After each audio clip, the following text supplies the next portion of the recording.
অনেক দিন পর সিরিজ পিঠা বানিয়েছিলাম, তারই একটি ভিডিও আপনাদের সাথে আজকে শেয়ার করব। আশা করি আজকে ভিডিওটি ভালো লাগবে। তো হ্যালো এভরিওয়ান, আসসালামু আলাইকুম, welcome to my new video. কিছুদিন আগে আমরা বাসায় সবাই মিলে সিরিজ পিঠা বানিয়েছিলাম।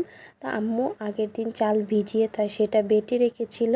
এখন সেইগুলোর মধ্যে আমরা কালার অ্যাড করেছি। একটার মধ্যে গোলাপি কালার, ফুড কালার দিয়েছি, আরেকটার মধ্যে জর্দা রং দিয়েছি, আরেকটা সাদাই রেখেছি।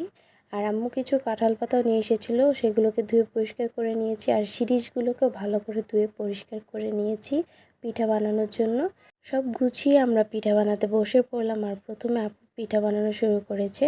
আপু কিন্তু সিরিজ পিঠা খুবই সুন্দর বানাতে পারে, দেখতেই পাচ্ছেন আপনার ভিডিওতে।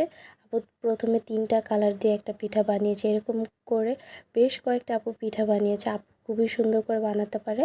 আপুর মতো আমি এত ভালো করে বানাতে পারি না, কিন্তু তাও এবার আমি ট্রাই করেছি বানানোর। আগে আমি কখনো বানাইনি, যার কারণে আমি পারি না। তো এবারে আমি ট্রাই করেছি, আর মাশাআল্লাহ এবার পিঠাগুলো ভালোই হয়েছে প্রথমবারের তুলনায়। তো আমি একটা পাতা নিয়েছিলাম, একটা পাতার মধ্যে আমি 2টা ছোট ছোট করে পিঠা বানিয়েছিলাম। আর আমরা সবাই মিলে গল্পও করছিলাম, আড্ডা দিচ্ছিলাম, আর পিঠা বানাচ্ছিলাম। তো দেখতে দেখতে আমার 2টা পিঠা বানানো হয়ে গিয়েছে।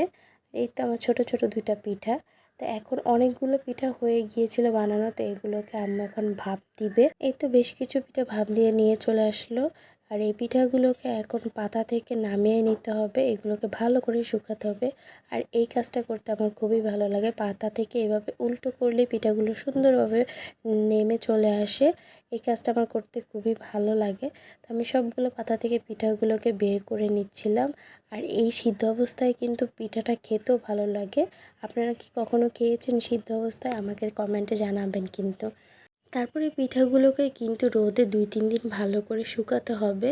পিঠাগুলো যদি রোদে 2-3 দিন ভালো করে শুকানো যায়, তাহলে কিন্তু পিঠাগুলো ভাজার সময় ভালো করে ভাজা হয় আর ফুলে ওঠে। তো আমাদের 2-3 দিন পিঠাগুলোকে রোদে শুকিয়ে নিয়েছি। এখন এগুলোকে ভেজে খাওয়ার পালা। যার জন্য চুলায় তেল গরম করে পিঠাগুলো ভাজতে দিয়ে দিয়েছিলাম।